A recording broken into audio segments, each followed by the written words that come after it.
Elle s'assied, tire nerveusement sur sa cigarette, crachant sèchement la fumée. On dirait le souffle d'un coureur en hiver. Son regard se perd dans le vague. Le vert de ses yeux vire au gris. Je m'allonge, tête posée sur ses cuisses. J'écoute son récit. Je sais que tu n'apprécies pas trop Bruno. Tu n'es certainement pas la seule. Je vois bien ce qui le rend antipathique. Et tu sais quoi? C'est pile ce qui me plaît. Oui, il est dur. Oui, parfois il me fait peur. Il est même inflexible. Et putain, j'adore ça, Hélène. Tu me connais comme la sauvage qui collait des coups de pied aux types entreprenants. Tu sais ce que j'attendais? Celui qui me ferait plier. Celui qui me ferait fermer ma gueule. C'est lui. Je l'ai compris tout de suite, la première fois que je l'ai vu. Tu ne sais rien de rien à propos de ma relation avec lui. Il est temps de t'affranchir. Notre couple a deux faces. Celle que tu connais et une autre, intime, la vraie. Tu vas comprendre. J'avais donc 18 ans, tu te souviens, c'était ma première année de fac. Un jour à la bibliothèque, il était à la table près de la mienne. Le type que personne ne remarque, sinon son air antipathique. Il était assis, un livre fermé devant lui, il me regardait, posément, en assumant parfaitement de le faire. Il me détaillait.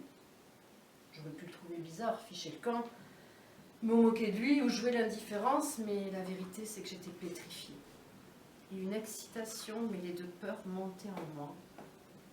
J'ai essayé de soutenir son regard, mais impossible, ses yeux plongeant en moi comme des poignards. Il s'est levé, a rangé son livre, a mis sa veste, a soulevé sa chaise pour la replacer précautionneusement et est venu vers moi.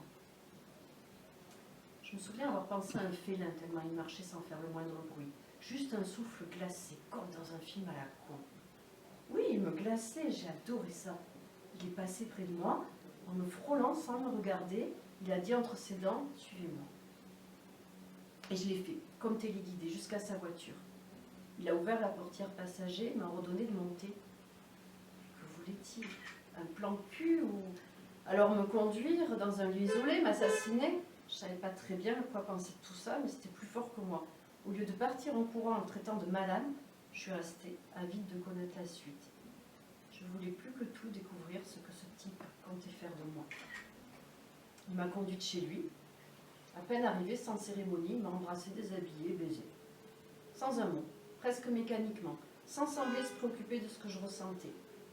Il a très vite maculé mon visage de sperme, il m'a tendu une serviette trouvée dans le tiroir de sa table de nuit. Sans un mot, il s'est éloigné vers la salle de bain pour se laver le sexe au lavabo. J'ai attendu la suite en m'essuyant. Il a seulement dit « Revenez demain à 18h, nous aurons plus de temps ». C'est comme ça que tout a commencé.